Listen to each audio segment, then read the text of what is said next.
जय हिंद विद्यार्थी मित्रांनो, स्वागत आहे आपल्या सगळ्यांच्या ऑनलाईन प्लॅटफॉर्म विनी ट्युटोरियल्स वर। तर विद्यार्थी मित्रांनो, मागच्या लेक्चरमध्ये आपण बघितलं की मूलभूत हक्कांचे कोणकोणते प्रकार आहे आणि त्यामधून स्टार्ट केला होता आपण समानतेचा हक्क। बघा, तुम्ही थोडंफार विसरले असाल तर बघा, मूलभूत हक्क जरी नाव एक असले तर त्याचे काही प्रकार होते, जसं की समानतेचा हक्क आपण मागच्या लेक्चरला बघितलं ना। 14 म्हणजे काय? कायदा, कायद्यासमोर समानता। नंतर कलम नंबर 15 म्हणजे 5 गोष्टी, धर्म, जात, लिंग, वंश आणि जन्मस्थानानुसार भेदभाव करू नका। भेदभाव करू नका म्हणजेच समानता। मग आपण बघितलं मागच्या लेक्चरला समानतेचे मूलभूत हक्क, समानतेचे मूलभूत हक्क। आजच्या लेक्चरला बघायचं आपल्याला स्वातंत्र्याचे मूलभूत हक्क। बघा, असे भरपूर प्रकार आहे बरं। समानतेचे मूलभूत हक्क, नंतर धर्म स्वातंत्र्याचे मूलभूत हक्क, शोषणाविरुद्धचे मूलभूत हक्क, नंतर आपल्या संस्कृतीला जतन करण्याचे मूलभूत हक्क, आणि काय आजचा लेक्चरचा मेन टॉपिक स्वातंत्र्याचे मूलभूत हक्क। जेणेकरून आपला असं वाटेल, बघा, स्वातंत्र्याचे मूलभूत हक्क कशासाठी दिलेत? जेणेकरून मी भारतामध्ये राहताना मला असं वाटेल की मी खरंच स्वतंत्र आहे, माझ्यावर कोणाचंच काय वर्चस्व नाही। मग नेमका सर कोणकोणते कलम आहे? तर यामध्ये तुम्हाला बघायचे आहे कलम नंबर 19 पासून कलम नंबर 22 पर्यंत। एकदम साधे सरळ सोपे, प्रत्येकाला ज्याला गरज आहे त्या ठिकाणी ट्रिक सुद्धा मी तुम्हाला देऊन देईल। बघू तर बघा, कलम नंबर 19 पासून आपण आज स्टार्ट करू। मग कलम 19 मध्ये आपल्याला 6 प्रकारचं स्वातंत्र्य दिलेले आहे। कोणते दिलेले, काय दिलेले सगळं बघू, पण मी सांगतो कलम 19 ला कोणतीच ट्रिक नाहीये, नो ट्रिक। का बरं सर? सांगा सर, एखादी ट्रिक तर सांगा बेटा। प्रत्येक गोष्टीला ट्रिक शोधू नका। मी म्हणतो संविधानातला सगळ्यात जास्त पॉवरफुल कोणता कलम असेल आपल्यासाठी बरं, तर तो आहे कलम नंबर 19। आपल्याला खरंच असं जर फील होत असेल की मी या देशामध्ये राहून स्वतंत्र फील करतोय, तर ते फक्त आणि फक्त कलम नंबर 19। मी कुठेही जाऊ शकतो, कुठेही फिरू शकतो, मी काही बोलू शकतो, मी कुठेही घर बांधू शकतो, मी कोणताही व्यापार, कोणताही धंदा करू शकतो। हे सगळेचे सगळं अधिकार मला दिलेला आहे कलम नंबर 19 ने। आणि अशा कलमाची जर तुम्ही ट्रिक मागत असाल तर बघा बेटा, आपण नेमकं कुठं चाललोय। तर बघा, कलम नंबर 20, कलम नंबर 20 बोले तो अपराध। सर एखादी ट्रिक तुम्ही बोलले तर ट्रिक सांगणार आहे। कलम नंबर 20, 420 काय लक्षात ठेवायचंय? 420 बघा, आपण म्हणतो का रे 420 करतो का रे? 420 करतो म्हणजे 420 म्हणजे काय? 20 पाठ ठेवा आणि 20 फॉर अपराध। अपराध, फक्त अपराध शब्द लक्षात ठेवा। बघा, आपण ट्रिक याच्यासाठी बघतोय कारण जेणेकरून बघा, पेपर तुमचा एमसीक्यू फॉर्म मध्ये, पेपर तुमचा काय आहे? एमसीक्यू आहे। एमसीक्यू मध्ये ऑप्शन असतील ए, बी, सी आणि डी, आणि तुम्हाला फक्त याच्यात शोधायचंय। आता समजा प्रश्न असेल कलम नंबर 20 सांगा, जसा मी लिहून देतो, जसा कलम नंबर 20 हा शब्द दिसेल ना, तुम्हाला आठवेल 420 म्हणजे अपराध। मग ऑप्शन नंबर सी मध्ये फक्त अपराध जरी लिहिलं असेल तरी तुम्ही सी मारू शकता। फक्त एवढं सोपं काम आहे। हा, ट्रिकचा हाच फायदा आहे, उत्तर वित्तर पाठ करायची नाही, एमसीक्यू फॉर्म आहे, आपल्याला फक्त काय करायचं लक्षात ठेवायचं। लक्षात आपण ट्रिक नुसार ठेवू शकतो। बाकी कन्सेप्ट तुम्हाला मी आता येणाऱ्या लेक्चर मध्ये सांगेलच। तर बघा, कलम 20 म्हणजे काय? अपराध दोष सिद्धीबाबत संरक्षण। अपराध दोष सिद्धीबाबत संरक्षण। तुम्हाला पाठ काय ठेवायचं ट्रिक मध्ये? 20 म्हणजे 420 म्हणजे अपराध। नंतर कलम नंबर 21, कलम नंबर 21 कलमांची ट्रिक वगैरे नाहीये, हे तुम्हाला पाठच करावं लागेल। जीवित व वैयक्तिक स्वातंत्र्य यांचे संरक्षण, म्हणजे तुम्हाला जगायला भेटते, तुम्हाला कोणीही मारू शकत नाही। तुमच्या स्वतःच्या जीवनाचं आणि वैयक्तिक म्हणजे तुमचं पर्सनल, तुमची पर्सनल लाईफ असेल ना, तर त्या पर्सनल लाईफचं आणि तुमच्या जीवनाचं संरक्षण करण्याचं स्वातंत्र्य, ते आहे तुमचं कलम नंबर 21। कलम नंबर 21 चा भाव आहे कलम नंबर 21A। कलम नंबर 21A याच्यावर भरपूर वेळा प्रश्न विचारलात। भरपूर वेळास या ठिकाणाहून प्रश्न विचारला तो की सांगा कलम 21A मध्ये काय सांगितलंय, तर कलम 21A मध्ये सांगितलंय शिक्षणाचा हक्क. 6 ते 14 वर्षापर्यंतच्या मुलांना मोफत शिक्षण दिलं जाईल, हे कोणी सांगितलं, कलम नंबर 21A ने. मग सर ट्रिक सांगतो ना, ए फॉर लक्षात ठेवायचं तुम्हाला एज्युकेशन. का हो सर, एज्युकेशनचं स्पेलिंग आम्हाला माहिती सर, एज्युकेशनचं स्पेलिंग असं चालू होतं, इवन न स्टार्ट होतं. तुम्ही काही ना माहिती ट्रिक नका देणार बेटा, ट्रिक काही पण राहता. ट्रिक म्हणजे फक्त काय, तुम्हाला पाठ ठेवायसाठी काही करायला हवं.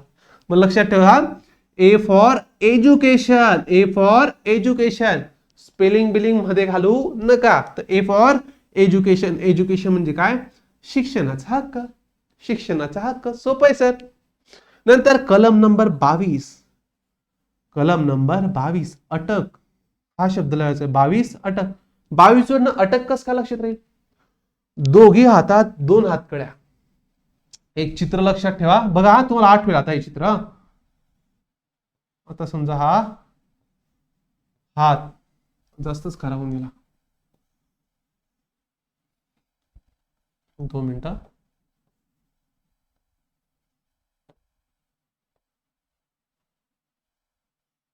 असे 2 हात लक्षात ठेवा. नंतरून या हातांना काय बांधलेले आहेत, हातकड्या. दोघी हातांना 2 हातकड्या, दोघी हातांना 2 हातकड्या म्हणजे कलम नंबर 22. 22 म्हणतं अटक, 22 म्हणते अटक. अटक व स्थानबद्धता यांपासून संरक्षण. बघा अर्थ मी सांगेल बरं, सगळ्यांना व्यवस्थित समजावून सांगेल. आता फक्त काय सांगितलंय की कोणता कलम कशानुसार पाठ करायचं. कसा, 19 म्हणजे 6 स्वतंत्र नोटरी, 20 म्हणजे 420, 21 म्हणजे जीवित व वैयक्तिक स्वातंत्र्यांचे संरक्षण. कलम नंबर 21A एज्युकेशन. कलम नंबर 22 2 हातात 2 हातकड्या, अटक व स्थानबद्धता यांपासून संरक्षण. तर आता बघायचं प्रत्येक कलमाला व्यवस्थित. हो सर, चला सर आपण कलम 19 ला व्यवस्थित बघू. कोणकोणत्या प्रकारचे 6 स्वातंत्र्य भेटतात ना ते बघू सर. कलम नंबर 21 मध्ये 6 हक्कांचे संरक्षण तुम्हाला देण्यात आलेले आहे. मग सर ते 6 हक्क कोणते, आणि हे बघा तुम्हाला क्रम विचारला जातो. क्रम कसा विचारला तो सांगतील, कलम 19C सांगा. आता तुम्हाला कलम 19 मधले 6 हक्क स्वतंत्र माहिती राहील, पण नेमकं सी वर कोणता येतो हे माहित राहणार नाही. मग आता काय करायचं, मी तुला एक क्रम व्यवस्थित सांगतो, त्या क्रमानुसार कसं पाठ करायचं ते बघा. बघा कलम नंबर ए म्हणतो भाषण व अभिव्यक्ती स्वातंत्र्य. बघा आता प्रत्येक या सगळ्यांना आपण व्यवस्थित प्रत्येकाला सेपरेट सेपरेट बघितलेलं आहे. बघा ए आहे, बी आहे, सगळ्यांना सेपरेट सेपरेट बघायचंय. आता फक्त क्रम लक्षात ठेवा, क्रमानुसार कलम विचारले जातात. मग सर क्रम कसा लक्षात ठेवशाल, सगळ्यात पहिले लक्षात ठेवायचं होतं मला ए फॉर भाषण. सगळ्यात पहिले लक्षात काय ठेवायचं मला, ए फॉर भाषण म्हणजे कलम 19A म्हणजे भाषण.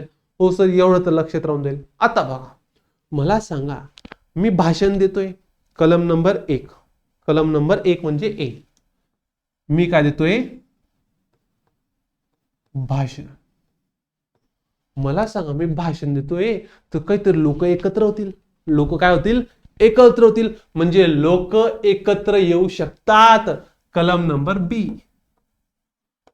लोक एकत्र येऊ शकतात. हे बेटा ट्रिक नुसार आहे बेटा, अर्थ वेगळा होतो यांचा, पण आता फक्त ट्रिक नुसार जातोय.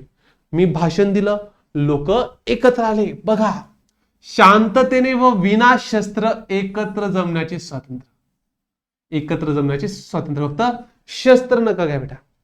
जर सगळेचे सगळे लोक एकत्र येत आहेत आणि त्यांच्या हातामध्ये असे चाकू आहे, सुरे, विळे, बंदुका आहे, दांडुकडे, आजूबाजूचे लोक घाबरून जाणार नाही का. हो, मग आजूबाजूचे लोकांमधनं एकाने जरी कंप्लेंट केली पोलिसांना, मग या एकत्र जेवढे आलेले आहेत ना सगळ्यांची मग काय होतील, 12 वाजतील. आता मला सांगा लोक सगळे एकत्र आले, मला सांगा सगळे लोक एकत्र आले तर ते काय करतील, स्वतःचा एक संघ तयार करून घेतील. आता एवढे लोक एकत्र आलेलेच आहे ना, मग ते त्यांचा एक ग्रुप तयार करून घेतील, व्हॉट्सअप ग्रुप तयार करून घेतील. मग काय, भाषण दिले, लोक एकत्र आले, जसे लोक एकत्र आले तसं त्यांनी काय केलं, एक संघ तयार केला. काय तयार केला, एक संघ. मग 3 नंबरचं काय आहे, सी, संघटना किंवा संघ स्थापन करण्याचे स्वातंत्र्य. आपण काय करू शकतो, एक संघ स्थापन करू शकतो. सी पण आमचं लक्षात राहिलं. मला सांगा आता मी हा संघ, आता बघा मी जळगावला राहून भाषण दिलं, जळगावला लोक एकत्र आले, जळगावच्याच लोकांनी एक संघ तयार केला. आता आमची अशी इच्छा झाली की आम्ही जो पण काही पूर्ण संघ तयार झाला ना, आता समजा आमचा संघाचा जो पण काही मेन उद्देश असेल तो असेल समजा शिक्षण बद्दल. म्हणजे आम्ही शिक्षणाबद्दल प्रसार करतोय. मी एखादी शिक्षणाबद्दल भाषण दिलं, ते भाषण ऐकायला लोक आले, त्या लोकांनी एक संघ तयार केला. मग आता आम्हाला असं वाटलं नाही जळगावची लोक आता बऱ्यापैकी शिक्षण घेतले, आता आपण अशा ठिकाणी जाऊ ज्या ठिकाणी शिक्षण घ्यायचं बाकी. मग आम्ही पूर्ण भारतभर फिरले. आम्ही राजस्थान गेले, आम्ही दिल्ली गेले, आम्ही बिहार गेले, आम्ही कर्नाटक गेले, आम्ही केरळ गेले. म्हणजे आम्ही कुठेही फिरू शकतो. हा संघ घेऊन मी कुठेही फिरू शकतो. मग लिहा ABCD मुक्त संचार. मी कुठेही जाऊन फिरू शकतो. ABCD सर्व बघा, भारताच्या राज्य क्षेत्रात सर्वत्र मुक्त संचाराचे स्वतंत्र. मी कुठेही फिरू शकतो.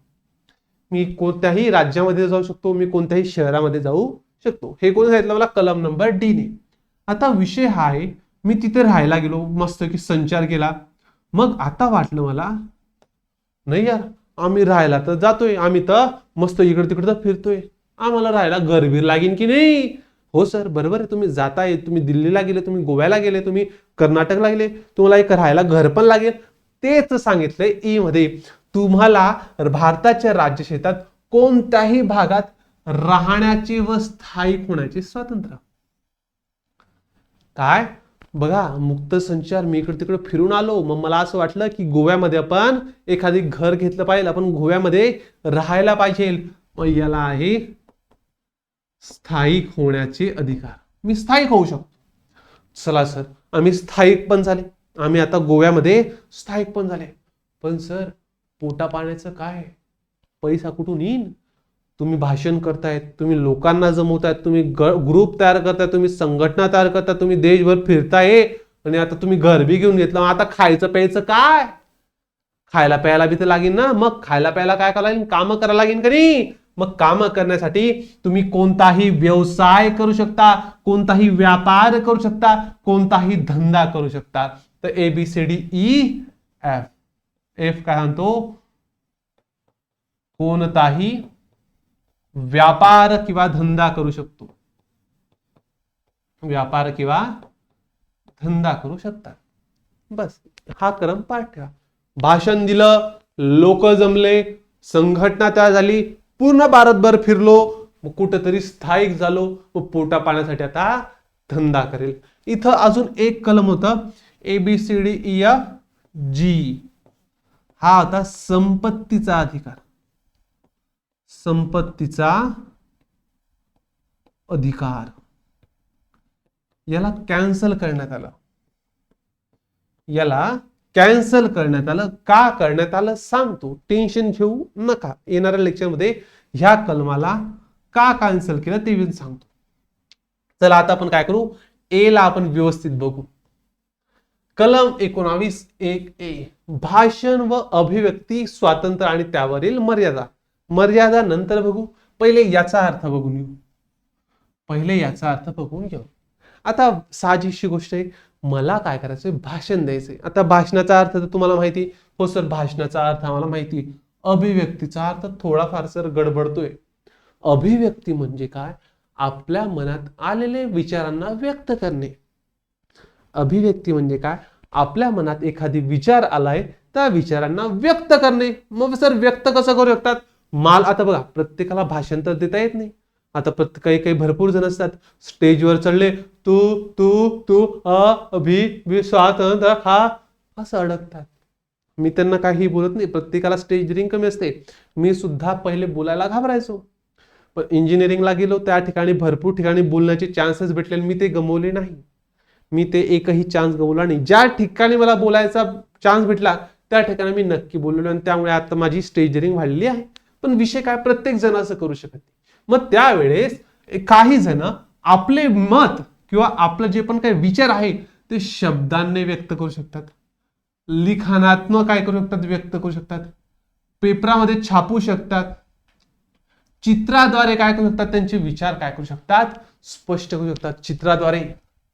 Best example Balasaheb Thackeray. बाळासाहेब ठाकरे. बाळासाहेब ठाकरे हे व्यंगचित्रकार म्हणून सगळ्यात स्टार्टिंगला प्रसिद्ध होते. यांनी काय केलं, त्यांचे जे पण काही विचार होते ना, भाषण बिषण नाही दिलं, लेखन बिखन नाही दिलं, त्यांची काही प्रिंटिंग प्रेस वगैरे नव्हती. त्यांनी काय केलं, व्यंगचित्र काढलं. काय केलं, व्यंगचित्र काढलं आणि त्या व्यंगचित्रानुसार आपल्या मतांचं, आपल्या विचारांचं काय केलं, स्पष्टीकरण केलं, म्हणजेच अभिव्यक्त केलं. काय केलं, अभिव्यक्त. चला सर, आम्हाला अर्थ तर समजला. आम्ही चित्र काढू शकतो, नंतरून छापू शकतो, म्हणजे पेपरामध्ये असेल किंवा पुस्तकात असेल छापू शकतो, लिखाण करू शकतो, शब्दाने म्हणजे भाषणाद्वारे आम्ही आमचे मत स्वतंत्रपणे व्यक्त करू शकतो. 2 मिनिटं, सॉरी. बघा मग अर्थ काय बघा. हा तर खाली आपण सर्वोच्च न्यायालयाच्या मते भाषण व अभिव्यक्ती स्वातंत्र्याखालील घटकांचा समावेश होतो. आता सर्वोच्च न्यायालयाने याचा अर्थ व्यवस्थित सांगून दिला की नेमकं भाषण व अभिव्यक्ती स्वातंत्र्याचा अर्थ काय. त्याचा अर्थ असा आहे, स्वतःची तसेच इतरांची मते प्रदर्शित करण्याचे स्वातंत्र्य. तुम्ही स्वतःची मत सुद्धा काय करू शकतात, प्रदर्शित करू शकतात. प्रदर्शित कसे करू शकतात, पेपर झालं, न्यूज झालं, एखादी इंस्टाग्राम चॅनल झालं, एखादी युट्यूब चॅनल झालं. आता तेव्हा तर नव्हते पण आता तर आहे ना. तसंच इतरांची मते सुद्धा. आता एखादी न्यूज पेपर असेल, न्यूज पेपर तुम्हाला आठवतं का, न्यूजपेपर म्हणजे लोकमान्य टिळकांचं नाव येतं, त्यांनी एक केसरी मराठा, आठवतं का थोडं, नसेल आठवत सोडा. पहिले वृत्तपत्रांना याच्यासाठी केलायचं जेणेकरून आपले विचार लोकांपर्यंत पोहोचेल.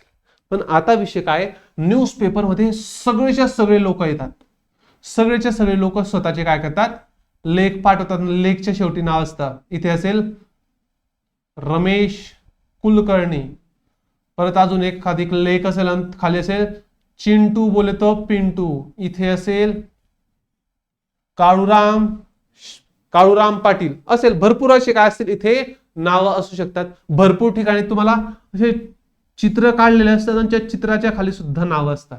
म्हणजे याचा अर्थ तुम्ही स्वतःचं मत सुद्धा सांगू शकतात किंवा इतरांच्या मतांना सुद्धा प्रदर्शित करू शकतात. काही टेन्शन नाही, स्वातंत्र्य तर मला दिलेलं आहे. राजकीय पक्षाने पुकारलेल्या बंदाच्या विरुद्ध हक्क. जर समजा एखाद्या राजकीय पक्षाने एक बंद केलेला आहे, एक बंद पुकारलेला आहे, तर त्या ठिकाणी तुम्ही विरुद्ध हक्क सुद्धा आहे. म्हणजे त्या ठिकाणी तुम्ही विरोधात बोलू सुद्धा शकतात. म्हणजे सर आता समजा काँग्रेसने काय केलं, काँग्रेसने एक मोर्चा काढला कोणत्या तरी गोष्टीवर, विरोधात काहीतरी बोलतायत, आणि मला सांगा आता ही माझी शाळा आहे आणि इथेच काय केलं त्यांनी, असा मोर्चा काढलेला आहे, मोर्चा काढला किंवा बोलतायत, तर मला जर इथून डिस्टर्ब होत असेल तर मी त्या मोर्चावाल्यांना सुद्धा बोलू शकतो, अय तुमच्यामुळे मला त्रास होतोय, तुम्हाला जे पण काही मोर्चे करायचे ना ते तिकडे जाऊन करा. म्हणजे मला त्यांच्या विरुद्ध बोलण्याचा सुद्धा हक्क आहे.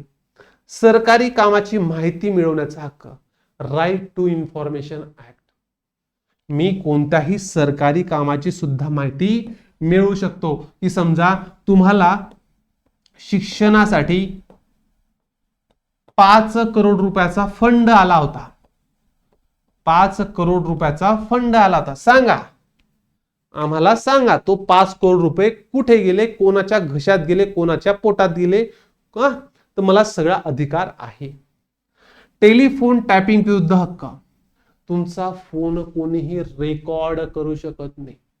आम्ही तर करताव सर, करत असाल तर समोरच्याला एक काय ते नोटिफिकेशन येते की समोरचा व्यक्ती तुमचा कॉल करतोय, call has now been recorded असं काहीतरी येतं, म्हणजे तुमचा कॉल काय केलाय, रेकॉर्डेड केला जातोय. पण भरपूर गोष्टी आहेत की त्या ठिकाणी सुद्धा काही मुलांनी ऑप्शन शोधून घेतले की समोरच्याला समजत सुद्धा नाही आणि टॅपिंग सुद्धा होते. पण विचार करा, समोरच्याचं डोकं बिकं भनकलं आणि समोरच्याने सांगितलं हा माझा मोबाईलची टॅपिंग करतोय, हा माझ्या मोबाईलच्या फोनची टॅपिंग करतोय, तर असो. निदर्शनाचा अधिकार मात्र संपाचा नाही. तुम्ही कोणत्याही गोष्टीचं निदर्शन करू शकतात, तुम्ही कोणत्याही गोष्टीला अनसपोर्ट करू शकतात, तुम्ही काय करू शकता, विरोध करू शकतात, संप करू शकत नाही. संप तुम्ही करू शकत नाही. जर तुम्ही संप केला तर संविधान तुमच्या सोबत राहणार नाही. संविधान म्हणेल तुम्ही नक्की विरोध करा, तुम्ही नक्की काय करा, माहिती मिळवण्याचा हक्क करा, तुम्ही बंदाच्या विरोधात बोला, तुम्ही तुमच्या मतांना प्रदर्शित करा, संप करू नका. संप केला म्हणजे तुम्ही संविधानाच्या विरोधात जाताय आणि संविधानाच्या विरोध केला म्हणजे संविधान तुला तोडल्याशिवाय राहत नाही.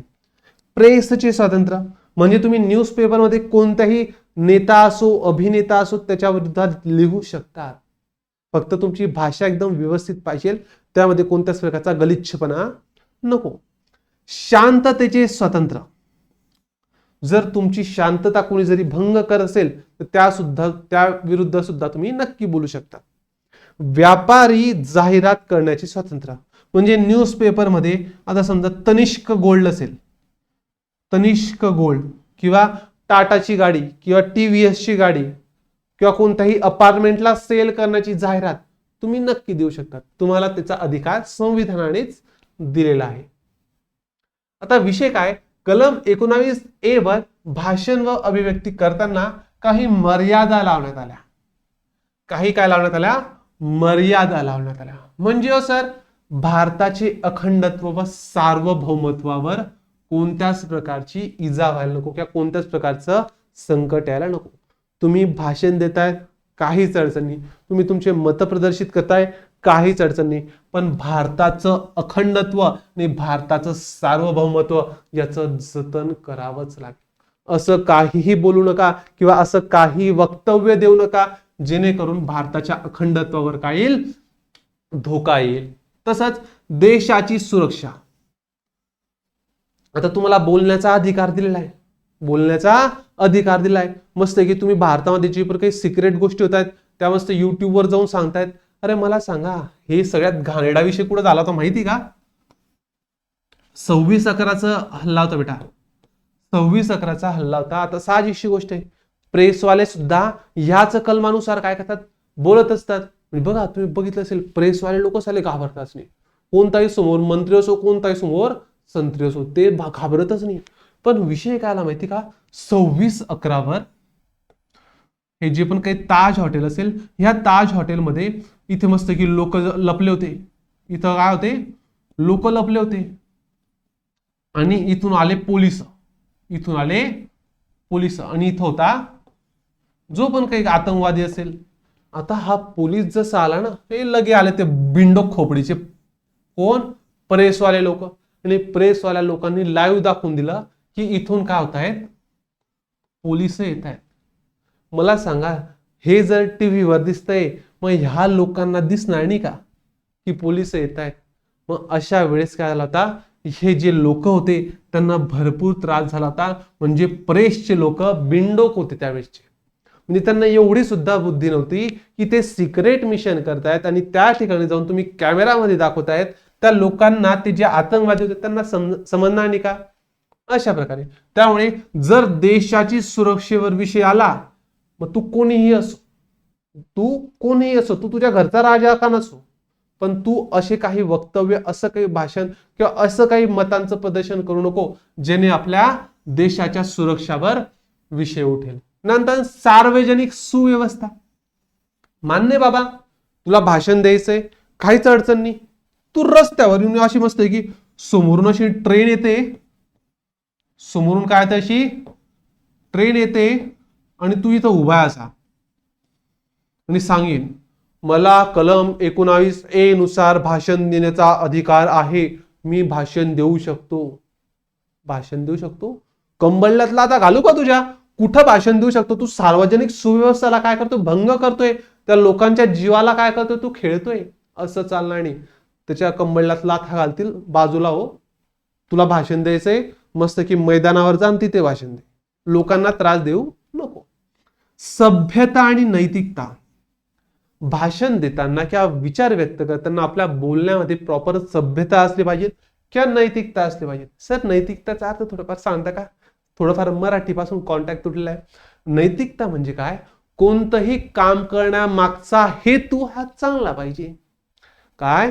कोणतंही काम करण्याचा मागचा हेतू तुमचा चांगला असला पाहिजे. बस. म्हणजे तुम्ही भाषण देतायत, काहीच अडचणी, भाषण मोदी सरकारच्या विरुद्ध देताय, काही अडचणी, फक्त त्याच्या मागचा हेतू चांगला पाहिजे.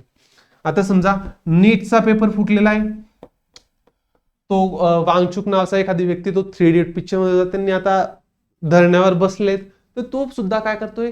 एकदम आरामात देतोय, कोणालाच काही त्रास होऊ देत नाही. करा, काहीच अडचण नाही. कारण त्याच्या मागचा विचार काय आहे? तो नीटची ज्यांनी पेपर फुटी केली त्यांना तुम्ही काय करा? पोझिशनवरनं हटवा. असो, त्यांचं काम ते करतात, सरकारचं काम ते करतात, आपल्याला बोलण्याचा अधिकार नाही. मी फक्त इकडची बाजू घेऊ शकतो, मी सरकारच्या बाजूकडनं बोलू शकत नाही की सरकार काय करते, का करते, मला काय घेणं देणं पण नाही. आपण आपल्या कामाशी काम ठेवायचं. पण लक्षात ठेवा, जे भारत सरकारच्या विरोधात बोलता आहेत त्यांचा सुद्धा पाठिंबा द्यायला शिका. फक्त सरकार म्हणते म्हणून चालायचं असं करू नका. जरी तुम्हाला सरकार विरोधात बोलायचं असेल तर नका बोला. आता भरपूर जण आहेत जे बीजेपीला सपोर्ट करतात. मॅक्सिमम हिंदू लोक, जे कट्टर हिंदू आहे ते लोक, का जे देव धार्मिक लोक जास्त. आता बघा, क्लिअर बोलायला काही अडचण नाही, मला सुद्धा भाषणाचा अधिकार आहे, मला सुद्धा अभिव्यक्तीचा अधिकार आहे, पण मी असं काही बोलणार नाही जेणे कॉन्ट्रोवर्शियल गोष्ट तर. माझं फक्त म्हणायचा अर्थ आहे, मॅक्सिमम हिंदू लोक किंवा जे जास्त धार्मिक लोक आहे ते बीजेपीला सपोर्ट करतात. द्या सपोर्ट, नक्की द्या. पण बीजेपीच्या लोकांनी समजा काही चुकीचे काम केले, काही चुकीचे काम केले, तर त्या चुकीच्या कामांना विरोध सुद्धा करायला शिका. नाहीतर बीजेपी किंवा एक हाती सत्ता बनून त्या ठिकाणी हिटलरशाही व्हायला नको. तर बघा, राजा कसाही असो त्यांच्या हातातनं सुद्धा चुकीचा निर्णय घेतला जातो.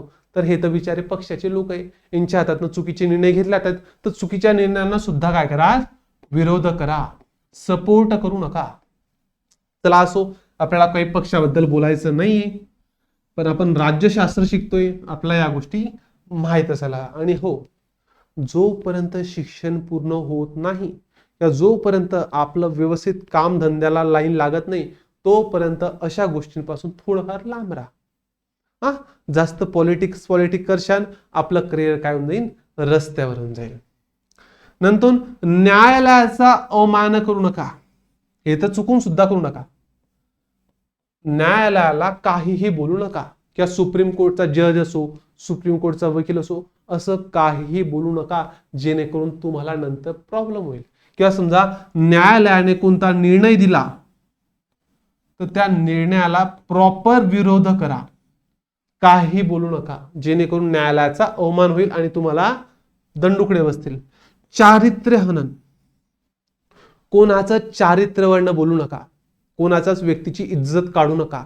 तुम्हाला त्या व्यक्तीला बोलायचं असेल, त्या व्यक्तीच्या कामांना बोलायचं असेल, कामांना बोला, त्या व्यक्तीला बोलू नका. मग तो असेच कपडे का बरं घालतो, मग त्याने बुटच का बरं घालतो, मग तो दाढीच का बरं ठेवतो, अरे त्याची मर्जी बाप्पा, तू त्याच्या कामाला बोल. त्या माणसाचं चारित्र्य हनन करू नको. गुन्ह्यास प्रोत्साहन, जर समजा तुम्ही भाषणामध्ये सांगताय चला उठा, जागे व्हा, दांडुकडे घ्या आणि घाला एकमेकांच्या पाठीमध्ये, मला सांगा हे मी चांगलं करतोय का? नाही, मी गुन्हेगारास किंवा गुन्ह्यामध्ये प्रोत्साहन करतोय. आणि साहजिकची गोष्ट आहे, मॅक्सिमम राजनेते हेच करतात. पण साहजिकची गोष्ट आहे, राजनेते म्हटलं त्यांच्याकडे सत्ता आहे, त्यांच्याकडे पॉवर आहे, आणि त्या पॉवरचा ते चुकीचा वापर तर करणारच आहे. पण मी सुद्धा असं काही बोलू शकत नाही. पण साहजिकची गोष्ट आहे, गुन्ह्यास प्रोत्साहन होईल असं काही बोलू नका. भरपूरशी आपल्या महाराष्ट्रामध्ये असे राजनेते आहे जे फक्त काय करतात? भडकाभडकोईचे कामं करतात. जवळपास 99% तर अशीच आहे. परकीय राष्ट्रांशी असलेले मैत्रीपूर्ण संबंध खराब होणार नाही असं काही वक्तव्य करू नका. आता समजा भारत आहे, रशिया आहे, एकदम छान मित्र आहे. भारत आणि रशिया एकदम छान मित्र आहे. तर भारतातल्या लोकांनी किंवा भारतातला संत्री असो, आमदार, सॉरी संत्री म्हणजे मंत्री असो, आमदार असो, खासदार असो, कोणीही नागरिक असो, असं काही वक्तव्य देऊ नका. आता समजा रशियाचा जो पुतीन आहे त्या पुतीनला असं काही बोलू नका, अशा काही शिव्या घालू नका जेणेकरून भारत आणि रशियाचे संबंध काय होतील, खराब होतील. तसं चुकीचं काम करू नका किंवा असं चुकीचं भाष्य करू नका. चला नेक्स्ट आहे कलम नंबर 21(1)(b). कलम नंबर 21(1)(b) म्हणजे आता आपल्याला बघायचं बी. आठवतं का? ए फॉर भाषण, आता बी फॉर भाषण ऐकायला लोक आता एकत्र येतील. काय येतील? एकत्र येतील. सार्वजनिक सभा घेणे आणि मोर्चा काढणे या हक्कांचा समावेश होतो. कुठे? कलम नंबर बी मध्ये. म्हणजे तुम्ही काय करतात, सभा घेऊ शकतात, मोर्चे काढू शकतात, काहीच अडचण नाही, काहीच अडचण नाही. फक्त केवळ सार्वजनिक जागेवरच बजावता येतो. आता तुम्ही चालला सभा घेताय किंवा मोर्चा काढताय एखाद्या व्यक्तीच्या, आता समजा एखादी डॉक्टर आहे, मोठा दवाखाना आहे, मोठा काय दवाखाना आहे, सॉरी दवाखान्याने शाळा घेतो. आता काय एक शाळा आणि या शाळेचं मोठं मैदान आहे, शाळा आणि शाळेचं मोठं मैदान आहे. आली काँग्रेस आली, आता बीजेपीचं नाव भरपूर चालणं, काँग्रेस आली मस्त की सभा काढत, मस्त की मोर्चा काढत आणि घुसली, त्यांना जागा दिसली, मोठं ग्राउंड आहे, घुसली इथे, काय होईल? शाळेचा मालक काँग्रेस असेल ना, गेटाच्या बाहेर ठेव, इथं पुरा अभ्यास करताय, जास्त शहाणपणा शिकवू नको, इथल्या विद्यार्थ्यांना अभ्यास करू दे, तुझा सभा काढायचा आहे, मोर्चा काढायचा आहे, मान्य आहे, तुझ्याकडे संविधानिक हक्क आहे, पण तू तुझ्या घरी ठेव. किंवा सार्वजनिक जे मैदान असेल, सार्वजनिक मैदान असेल त्या ठिकाणी काय कर, तू भाषण कर. तर विषय काय होतो, तुम्ही बघितलं असेल मॅक्सिमम बघा जवळपास सगळ्या पक्षांच्या सभा होतात, जवळपास सगळ्या पक्षांच्या सभा होतात, तर ते सुद्धा काय करतात, मोठं ग्राउंड बघतात, असं ग्राउंड बघतात जे सार्वजनिक आहे. जसं की आता जेस ग्राउंड आहे, जळगावला जेस ग्राउंड आहे,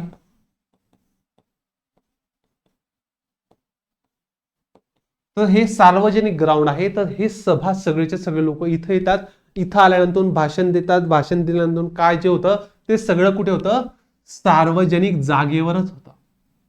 त्यामुळे तुम्ही काय करू शकता, प्रॉपर प्रमाणे भाषण वगैरे देऊ शकता. तसंच संप करण्याचा हक्क नाही. मी तुम्हाला वारंवार तेच सांगतोय, जरी संविधानाने तुम्हाला मोर्चा काढण्याचा, सभा तयार करण्याचा हक्क दिला आहे, पण तुम्ही संप करू नका. म्हणजे जसं की रस्ता रोको आंदोलन, रस्ता रोको आंदोलन, मग तुम्ही काय करतायत, दवाखान्यात जातायत, दवाखान्यातले सगळे दवाखाना बंद करून टाकतायत, तर संप वगैरे काही करू नका. सी, लोक एकत्र झाले, आता काय करा, संस्था करा, आता काय करा, संघ तयार करा, सहकारी संस्था. बेटा हा शब्द जेव्हा संविधान तयार झाला होता ना, तेव्हा नव्हता, याला ऍड केलं होतं 97वी घटना दुरुस्ती 2011 नुसार. स्टार्टिंगला फक्त दोनच शब्द होते, एक संस्था आणि दुसरा होता संघ. सहकारी संस्था हा शब्द ऍड केला गेला 97व्या घटना दुरुस्ती 2011 नुसार. सहकारी संस्था स्थापन करण्याचा हक्क या कलमात समाविष्ट करण्यात आला. बस अर्थ बघून घ्या, प्रत्येक नागरिकाला संस्था, संघटना, संघ किंवा सहकारी संस्था स्थापन करण्याचा मूलभूत हक्क आहे. म्हणजे बघा, उद्या उठून माझी इच्छा झाली, उद्या उठून, आता साहजिक गोष्ट आहे, विनीत ट्युटोरियल सुद्धा काय एक प्रकारचे काय संघ आहे, एक प्रकारचं काय संघ आहे. आम्ही काही शिक्षक एकत्र आले, शिक्षक एकत्र आल्यानंतर ठरवलं की आपण काय करू, आता विद्यार्थ्यांना शिकवू, एक ऑनलाईन प्लॅटफॉर्म तयार केला, बरोबर ना. म्हणजे आम्ही सुद्धा काय केला, एक संघ तयार केला, बरोबर ना. तसंच तुम्ही गल्ली गल्लीमध्ये बघितलं असेल, हा चिंटूचा संघ, हा पिंटूचा संघ, हा एक गणपती बघा मॅक्सिमम हे गणपती मंडळ मध्ये भरपूर होतं, गणपती मंडळ, ह्या गल्लीचा वेगळा संघ, त्या गल्लीचा वेगळा संघ. मग हा सगळा हक्क आपल्याला कुठून आलाय, तर हा सुद्धा हक्क आपल्याला संविधानातून आलेला आहे. तसंच पण संस्था स्थापन केली म्हणून सरकारकडून मान्यता मिळेलच असा हक्क नाही.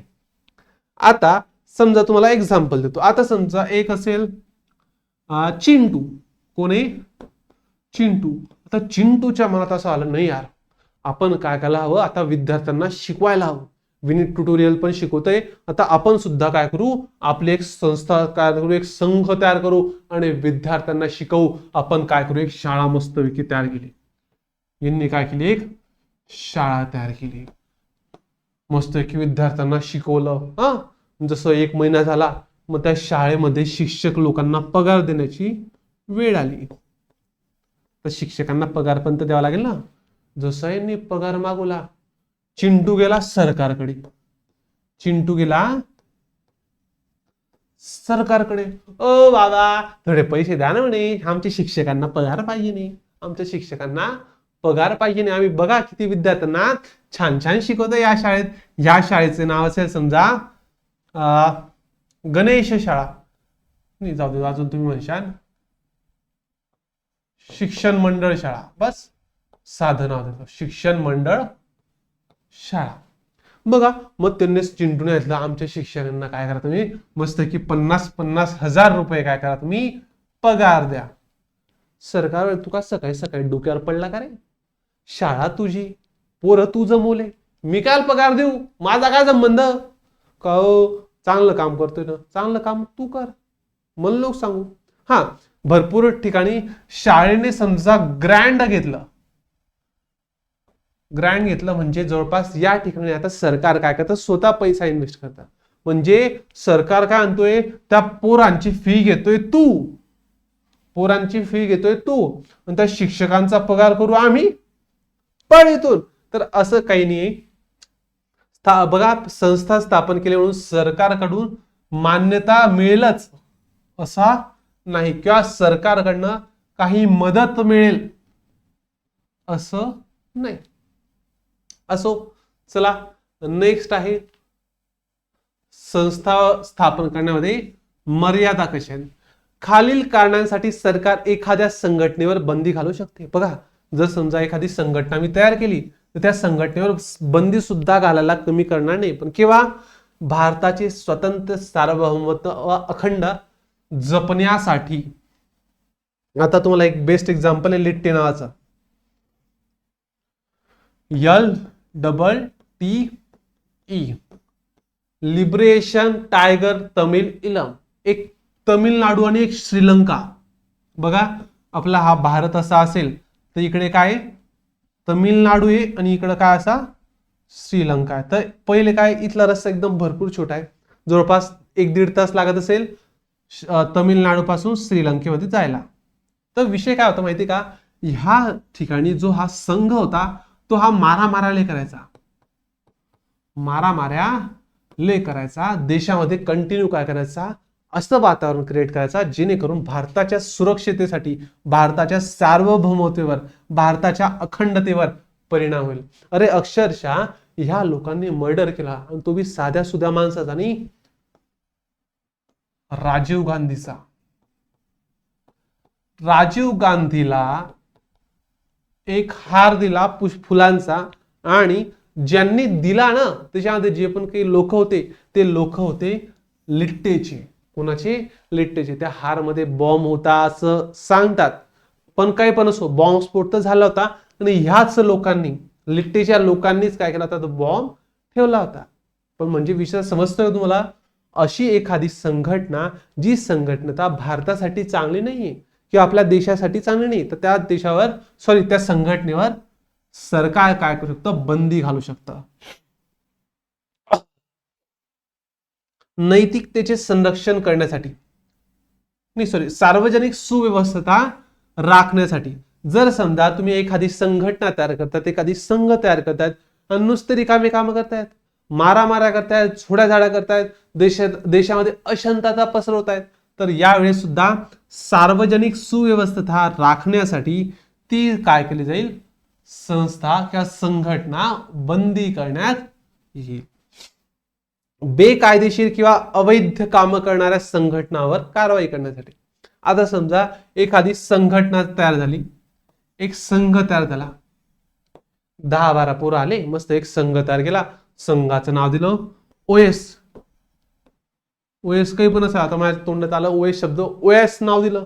आता ही OS संघटना काय करते, किंवा OSS टाकतो, OSS नी OSM. OSM आमच्याकडेच एक संघटना होती, त्यांनी लुटलं होतं लोकांना. त्यांनी काय केलं होतं, आमिष दाखवलं. काय केलं, आमिष दाखवलं. तुम्ही काय करा, 3 जणांना जोडा. 3 जणांना जोडा. तुम्ही 3 जणांना जोडा, ते 3 जण अजून 3 जणांना जोडतील, मग तुम्हाला काय भेटतील, पैसे भेटतील. तर अशा संघटनेवर सुद्धा बंद करण्यात आला. एक मैत्रीय नावाचा संघ पण होता, मैत्रीय. आता तुम्हाला आठवत असेल नसेल तर हा सुद्धा संघ काय करायचा, लोकांना जोडायला लावायचा, लोकांकडनं पैसे घ्यायचे आणि पळून गेले. आता काय झालं काय माहित, पण याच्यावर सुद्धा काय केलं, सरकारने बंदी घेतली किंवा कारवाई केली. आज सुद्धा केसेस भरपूर चाललेले आहेत, लोकांचे पैसे या संघटनेमध्ये अडकलेले आहेत. असो, उदाहरण बिहारमध्ये रणवीर सेना झालं, तमिळनाडूमध्ये लिट्टे झालं, तसंच एक होतं दमदम टकसाय. काय, दमदमी टकसाय. दमदम टकसाय मध्ये एक व्यक्ती होते जनरल सिंग भिंद्रनवाले. कोण, जनरल सिंग भिंद्रनवाले. बघा, दमदम टकसायने मर्डर केलेला आहे इंदिरा गांधीचा. इंदिरा, भारी स्टोरी बरं. इंदिरा गांधी सोबत काय झालं होतं, या जनरल सिंग भिंद्रनवालेला काय काय प्रॉब्लेम क्रिएट झाले होते, ह्या बाईच्या नादी लागायला नव्हतं पाहिजे. ही बाई खतरनाक होती. ह्या बाईसारखा PM कोणीच नाही झालं आणि होणार सुद्धा नाही. पण साहजिकची गोष्ट आहे, प्रत्येक जणाच्या मागे काही ना काही काय असतो, काळा इतिहास असतो, तो सुद्धा या बाईच्या हाता मागे आहे.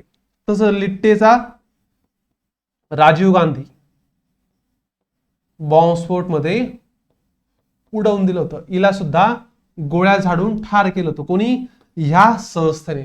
म्हणजे अशा काही संस्था ज्या चुकीचे काम करतात त्यांच्यावर सरकार काय करू शकते, बंदी घालू शकते. डी वाचा, 1 सेकंद लागतं, पाणी पिऊ द्या.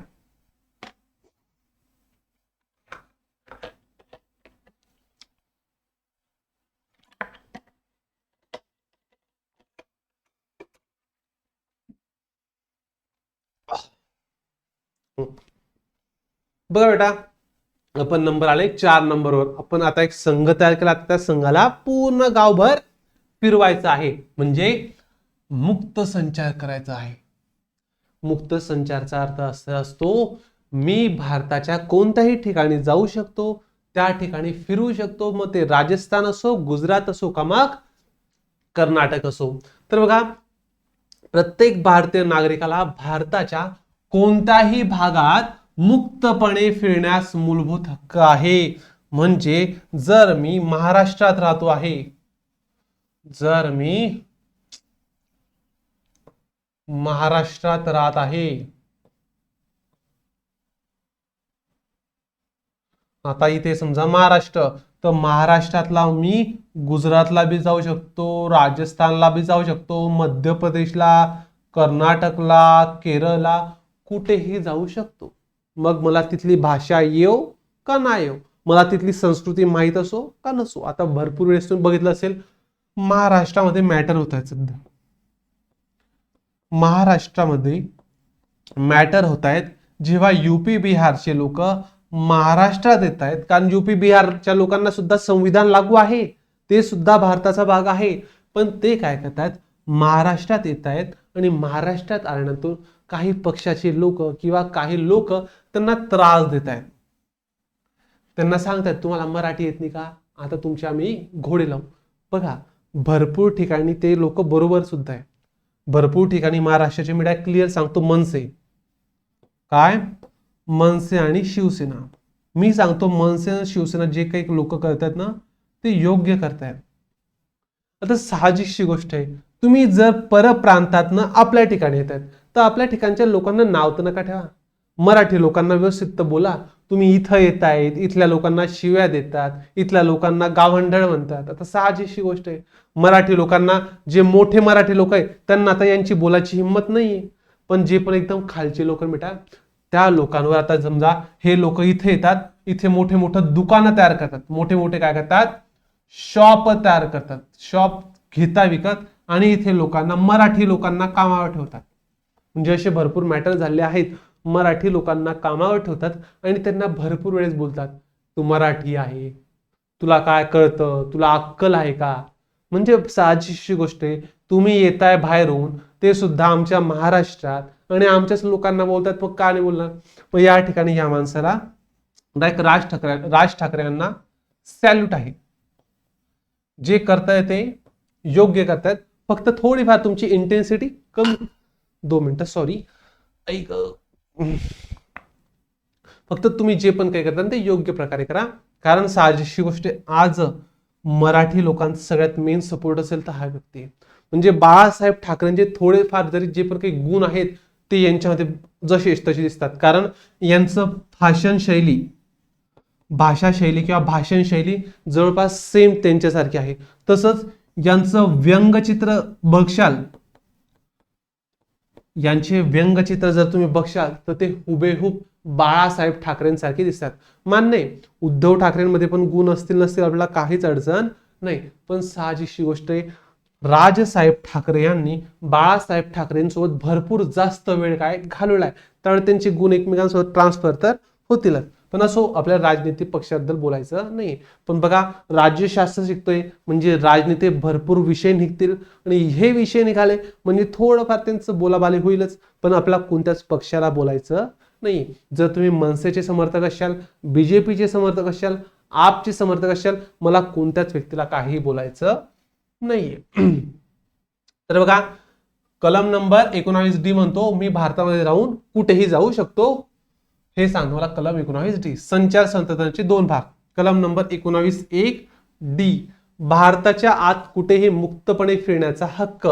कलम 21 मध्ये काय म्हटलंय, देशाबाहेर जाण्याचा व परत येण्याचा हक्क.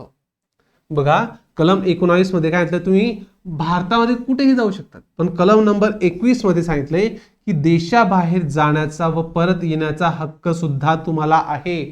पण इथे एक छोटीशी लिमिट लावलेली आहे, अट लावलेली आहे.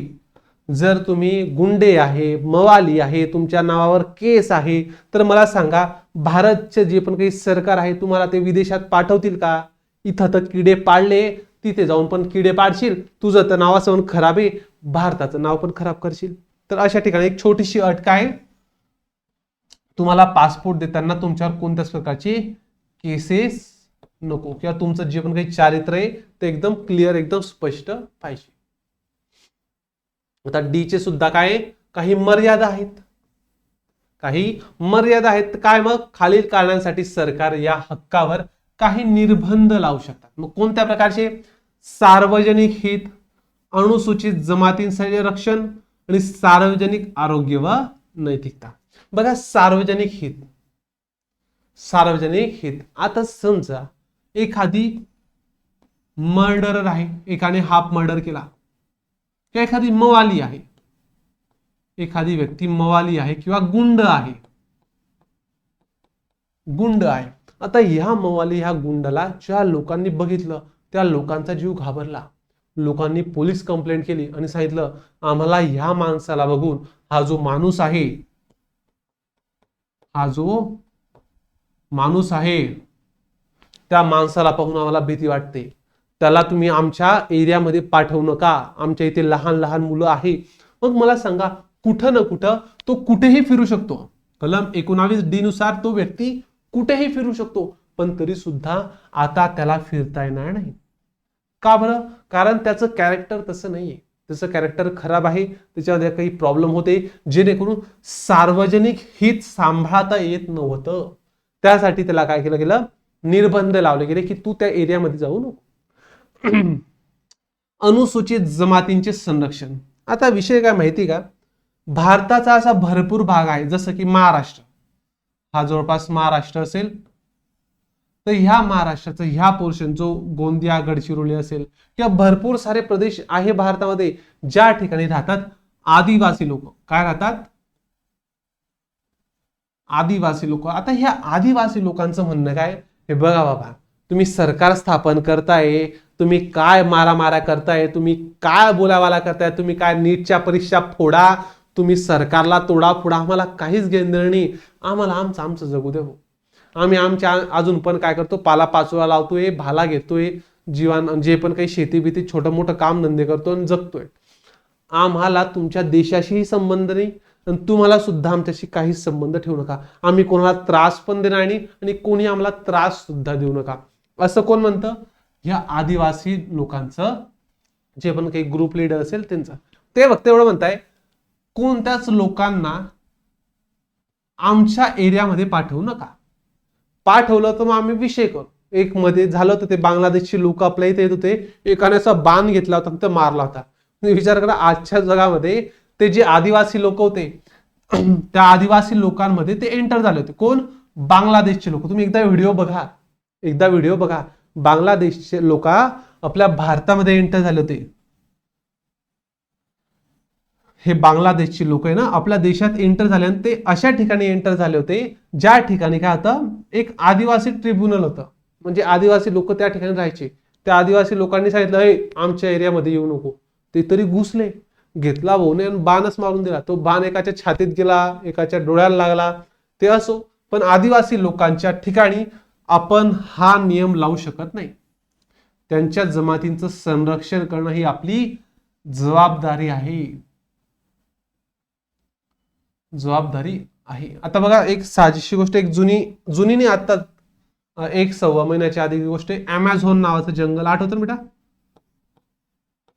अमेझॉन नावाचं एक जंगल आहे, त्यामध्ये सुद्धा एक अशा प्रकारची जमात आहे किंवा अशा प्रकारचा एरिया आहे. त्या एरियामध्ये अजून सुद्धा आदिवासी लोक राहतात. मग इलॉन मस्क नाव ऐकलं असेल, इलॉन मस्क. तर ह्या इलॉन मस्कला वाटलं, नाही यार, हे आदिवासी लोक बिचारे यार, ना खायला व्यवस्थित नाही, प्यायला व्यवस्थित नाही, जगामध्ये एवढ्या मोठ्या मोठ्या सुविधा आहेत तरी सुद्धा आज त्यांना एकही सुविधा माहित नाही. आता यांच्याकडे मोबाईलच नाही, यांच्याकडे इंटरनेट नाही. यांनी काय केलं, आदिवासींच्या एरियात गेलं, मस्तपैकी काय केलं, असे टावर उभा केले. 2 मिनिटं,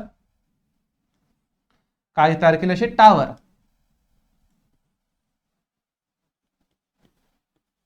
आणि काय केलं, ते इंटरनेट सुविधा दिली.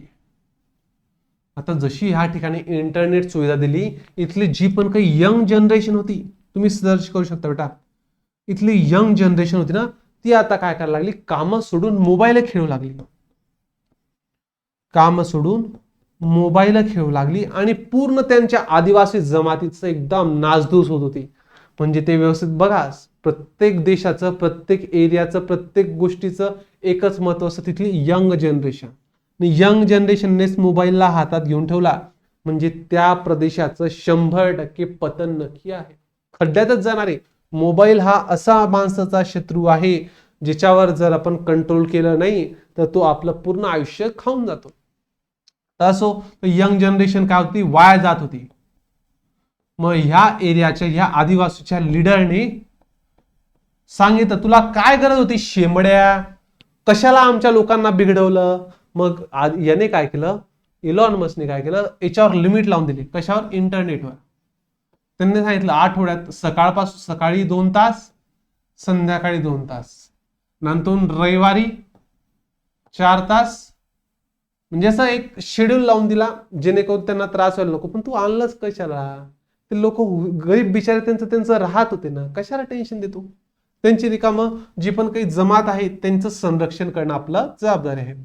सार्वजनिक आरोग्य व नैतिकता, याचं एक्झाम्पल आहे एड्स. बघा, एड्स बद्दल भरपूर जणांना माहित नाहीये. एड्स नाव घेतलं तर सगळे काय करतात, ही छी आ उ असं करतात. असं करू नका. बघा, आता एड्स हा रोग होतो बेटा, एड्स बद्दल सांगतो, थोडंफार माहित असणं गरजेचं आहे, तुम्हाला सायन्स मध्ये तर शिकायचं आहे. एड्स हा रोग होतो HIV पासून. एड्स आणि HIV एकच आहे, भरपूर लोकांना हे सुद्धा माहित नाही. विचार करा, आज तुम्ही डिप्लोमा कंप्लीट होतोय, इंजिनिअरिंग कंप्लीट होतोय, तुमची डिग्री कंप्लीट होते, तरी सुद्धा तुम्हाला HIV काय असतं माहित नाही, तुम्हाला एड्स काय असतं माहित नाही. एकदम बेस्ट एक्झाम्पल हे सांगतो, नंतर तुम्हाला HIV एड्स बद्दल सांगतो. कोरोना काय बेटा, कोरोना गो आता गेलेला आहे. कोरोना हा काय प्रकारचा व्हायरस आहे, काय व्हायरस आहे. आणि ह्या व्हायरसमुळे जो पण काही रोग होतो त्या रोगला म्हटला तर कोविड-19. बघा, कोरोना हा व्हायरस आहे, कोविड हा रोग आहे, HIV हा व्हायरस आहे,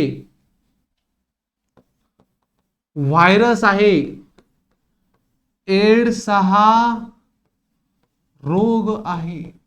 सर एड्स म्हणजे एकदम घाणेरडा रोग आहे का? नाही रे बेटा, एकदम हाल अपेष्टासारखं यांचं आयुष्य असतं. बघा HIV चा फुल फॉर्म असतो human immunodeficiency virus, human immunodeficiency virus. आणि एड्स वर काय? Acquired immunodeficiency syndrome, acquired immunodeficiency syndrome.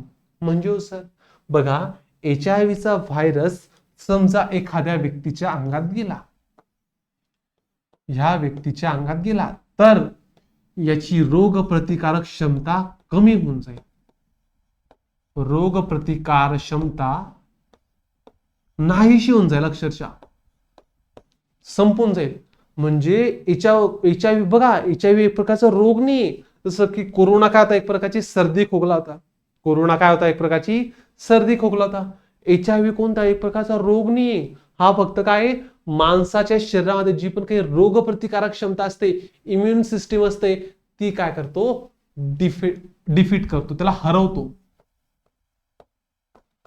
आता ह्या व्यक्तीला HIV झालेला आहे किंवा एड्स झालेला आहे, तर हा सर्दी जरी झाली ना तर मरून जाईल, खोकला जरी झाला ना तर मरून जाईल, ताप जरी झाला ना तरी मरून जाईल, काही झालं छोटा मोठा रोग जरी झाला तरी मरून जाईल. टायफॉइड झाला मेला, मलेरिया झाला मेला. का बरं सर असं का बरं होतंय?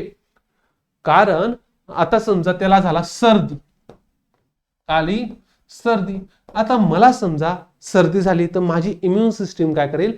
त्या सर्दीच्या व्हायरसला किंवा जो पण काही सर्दीमुळे माझ्या शरीरावर परिणाम होतोय त्याला काय करेल? रोकेल, त्याला इम्युन करेल, त्याच्याशी लढाई करेल, त्याच्याशी मारामाऱ्या करेल. या माणसाच्या अंगात रोग प्रतिकारक क्षमताच काय नाही. याच्यामध्ये स्वतःला लढायला सैन्यच नाही आहे. मग मला सांगा, एखादा असा प्रदेश आहे ज्या प्रदेशाकडे स्वतःच सैन्यच नाहीये, मग कोणीही येईल आणि त्याला मारून चालला जाईल. म्हणजे सर्दी आला तर सर्दीमुळे हा मरून जाईल, खोकला आला तर खोकल्यामुळे मरून जाईल, ताप आला तापमुळे मरून, कारण त्याचा ताप दूरच होणार नाही. त्याला एकदाची सर्दी लागली ना तिची सर्दी जाणारच नाही. म्हणजे अशा प्रकारचा हा घाणेरडा रोग आहे. तर हा एड्स रोग हा हवेमार्फत पसरत नाही. हा जर तुम्ही एकमेकांसोबत राहतायत पसरत नाही. हा जर तुम्ही एकमेकांसोबत जेवायला जरी बसतायत ना तरी पसरत नाही. हा रोग पसरतो फक्त जर समजा समोरच्याला एखादी इंजेक्शन वापरलंय, तेच इंजेक्शन मला वापरलं तेव्हा हा रोग होऊ शकतो. किंवा समोरच्याचं रक्त काही असो माझ्या कॉन्टॅक्ट मध्ये आलं तरच तो रोग मला होऊ शकतो. किंवा अलैंगिक किंवा जे पण काही फिजिकल रिलेशन आहे ते जर आपण त्या व्यक्तीसोबत वाढवलं तरच काय होऊ शकतो? हा रोग पसरू शकतो. तर असो, घाणेरडा रोग आहे पण त्याला आपला घाबरायचं नाही. फक्त त्या लोकांना काय केलं जातं? त्या लोकांना आरोग्य व सामाजिक हित बघा इथे मुंबई उच्च न्यायालयाने एड्स ग्रस्त व्यक्तींच्या संचारावर काही मर्यादा घालणे वैध असल्याचे मान्य केले होते. म्हणजे ज्या व्यक्तीला एड्स झालेला आहे त्या व्यक्तीला जो पण काही सार्वजनिक एरिया असतो त्या ठिकाणी जाण्यास मनाई आहे. कारण विषय साहजिक गोष्ट आहे, जर गर्दी गुर्दीमध्ये गेलेला आहे, गर्दी गुर्दीमध्ये त्याला समजा काही कट लागून गेला आणि कट लागलेलं रक्त जर समजा कोणाच्या अंगावर लागून गेला किंवा कोणी ते रक्त कोणाच्या शरीरात चाललं गेलं, मग आता काय होईल? त्या माणसाला पण एड्स होऊन जाईल. त्यामुळे अशा लोकांवर काय केलेलं आहे? काही मर्यादा घातलेल्या आहेत. सार्वजनिक आरोग्य किंवा नैतिकतेच्या कारणास्तव काही व्यक्तींच्या संचारावर निर्बंध घालता येतात. असा विषय आहे. नेक्स्ट आहे वास्तव्याचे स्वातंत्र्य. आपण कुठेही जाऊन राहू शकतो, कुठेही जाऊन राहू शकतो, त्या ठिकाणी घर घेऊ शकतो. प्रत्येक नागरिकाला भारताच्या कोणत्याही भागात राहण्याचा आणि त्या ठिकाणी कायमस्वरूपी स्थायिक होण्याचा मूलभूत हक्क आहे. हा हक्क पहिले काश्मीरमध्ये नव्हता. काश्मीरमध्ये तुम्ही घर सुद्धा बांधू शकत नव्हते, तिथे प्लॉट सुद्धा घेऊ शकत नव्हते. का बरं? कारण त्या ठिकाणी लागला होता कलम 370. पण आता काय केलंय, त्याला रद्द करण्यात आलेलं आहे. हे तुम्हाला मागच्या लेक्चरमध्ये मी सांगितलंय. तर काय, वास्तव्याचे स्वातंत्र्य म्हणजे काय, तुम्ही कुठेही जाऊ शकतात, प्लॉट घेऊ शकतात, घर बांधू शकतात, त्या ठिकाणी कायमस्वरूपी राहू शकतात. मर्यादा, खालील कारणांसाठी सरकार या हक्कांवर निर्बंध लावू शकते, जसं की सार्वजनिक हित आणि अनुसूचित जमातींचे संरक्षण. हे तर मी तुम्हाला सांगितलंय. सार्वजनिक हित म्हणजे समजा एखादी, ते सांगतो मी, एखादी गुंडा असेल, मवाली असेल, किंवा एखादी चुकीचा व्यक्ती असेल, चुकीचा व्यक्ती जर चांगल्या लोकांमध्ये गेला तर चांगल्या लोकांना याचा त्रास होऊ शकतो. त्यामुळे त्या गुंड्याला, त्या चुकीच्या व्यक्तीला काय केलं जाऊ शकतं, निर्बंध लावले जाऊ शकतात. तर अशा प्रकारे वास्तव्याच्या स्वातंत्र्यावर सुद्धा काही मर्यादा आहेत. चला, व्यवसायाचे स्वातंत्र्य सांगितलं, आठवतं ना शेवटचं, तुम्ही कुठेही जाताय, कुठेही राहताय, तर तुम्हाला एक व्यवसाय करावा लागेल, एक व्यापार करावा लागेल, एक धंदा करावा लागेल. तर त्यावर कोणत्याच प्रकारच्या लिमिट्स नाहीये. पण या ठिकाणी सुद्धा मर्यादा आहेत. बरं, कोणत्या मर्यादा सर? आता साहजिकशी गोष्ट आहे, मी आता गेला गोव्याला, मी टाकले किराणा दुकान, मला कोणी काही बोलीन का? नाही सर, तुम्हाला कशाला काय बोलशाल, किराणा दुकान ओपन केलं, काही अडचण नाही. समजा मी तिथं ओपन केलं एक न्हावीचं दुकान, म्हणजे कटिंगचं दुकान केलं, ब्युटी पार्लर केलं, काही करा ना, काहीच अडचण नाही. पण मर्यादा लावल्या आहेत, निर्बंध लावलेले आहेत. जसं की सार्वजनिक हित, जर समजा मी लावलं दारूचं दुकान एका मेन एरियामध्ये, ज्या ठिकाणी लहान पोरं असतात, शाळा आहे, मंदिर आहे, त्या ठिकाणी लावलं मी दारूचं दुकान, काय होईल? मला सांगा, त्या ठिकाणी जे लोक आहेत त्यांचं हित आहे का? नाही सर, त्या लोकांवर तो एकदम वाईट परिणाम पडेल. जी यंग जनरेशन तिथं खराब होऊ शकते. जर समजा कोणाला बोललं, कोणाची इच्छा झाली की बॉ कसं लागतं पाहू, तसंही लहान मिलाने पिलं एक दारूचं घोट, काय होऊन जाईल? कुठे ना कुठे समाजाला प्रॉब्लेम होऊ शकतो. मग अशा ठिकाणी सरकार काय करू शकतं, निर्बंध लावू शकतं. किंवा व्यावसायिक किंवा तांत्रिक पात्रता, आता समजा काही पात्रता लागत असेल, आता समजा दारूच घेऊ आपण एक्झाम्पल. आता दारू तयार करणं सोपं आहे. आता साहजिक आता निघालाय विषय, सांगून देतो. थोडाफार सायन्सचा विषय सांगू का? सांगून टाका सर. दारू नाव ऐकलं का बेटा? दारू अल्कोहोल कसं तयार करता माहिती का? नाही सर, काही माहिती नाही सर, थोडंफार सांगून द्या, आम्ही घरी तयार करून बघू. येडे असं काही नवीन नको. चला बघा, दारू कशी तयार केली जाते. समजा असे खराब सडके सुडके फळं असतात. समजा आता भरपूर वेळेस संत्री, भरपूर वेळेस सफरचंदाची दारू पाहिली असेल, ऊसाची दारू पाहिली असेल. तर समजा आपण संत्री घेऊ. आता ज्या पण काही सडलेल्या एकदम घाणेरडा, मी बघतोय दारू पिणार लोक, मी काय म्हणतो, अरे काय दिसतं बाप्पा याच्यामध्ये, सडलेल्या संत्र्या, सडक्या संत्रा आणतात. त्या सडक्या संत्र्यांना मिक्स केला तर पाण्यामध्ये, सडक्या संत्र्या प्लस पाण्यांना एकत्र केला तर, आणि यांना केला तर फर्मेंटेशन काय असतं, कसं असतं बघून घ्या तुम्ही. या ठिकाणी ईस्ट वगैरे काहीतरी टाकलं जातं, जेणेकरून ती गोष्ट लवकर फर्मेंट होईल. फर्मेंट होणं म्हणजे एक प्रकारे सडणं. फर्मेंट होणं म्हणजे एक प्रकारचं सडणं. संत्री, पहिले सडक्या संत्र्या घेतल्या, त्याच्यामध्ये पाणी टाकलं आणि त्याला परत सडवलं. फर्मेंटेशन करणं म्हणजे काय? त्याला परत सडवणं. मग सडल्यानंतर त्याला उकळलं जातं. का तर उकळलं जातं, आणि उकळल्यानंतर तयार होतं अल्कोहोल. आता विषय काय माहिती का? हे अल्कोहोल आपण डायरेक्ट कंझ्युम करू शकत नाही. तर या अल्कोहोल मध्ये दोन गोष्टी एकत्र असतात. ह्या अल्कोहोल मध्ये दोन गोष्टी एकत्र असतात. एक असतो इथेनॉल, आणि एक असतो मिथेनॉल. बघा अल्कोहोल तयार तर झालंय, पण त्या अल्कोहोलमध्ये इथेनॉल पण आहे आणि मिथेनॉल पण आहे. सर पॉलिटी पासून थोडं बाहेर जातो, 2 मिनिटं त्या बेटा, फक्त महत्वाचा आता निघाला विषय सांगून देतो. बघा इथेनॉल याचा फॉर्म्युला आहे C3H5OH आणि मिथेनॉलचा फॉर्म्युला आहे CH3OH. बघा म्हणजे C1H, इथं एक लिहून देतो. बघा C3H5OH, C1H3OH. बघा एकदम छोटासा फरक आहे इथेनॉल आणि मिथेनॉल. जर समजा दारू बनली आणि त्या दारूमध्ये फक्त असेल इथेनॉल तर ती दारू चांगली, ती दारू चांगली. पण जर तुमच्या दारूमध्ये थोडी जरी सुद्धा मिथेनॉलची एंट्री झाली नाही झाली, तुमची दारू बनून जाईल विषारी. भरपूर वेळेस तुम्ही ऐकलं असेल विषारी दारू पिल्यामुळे 16 जणांचा मृत्यू.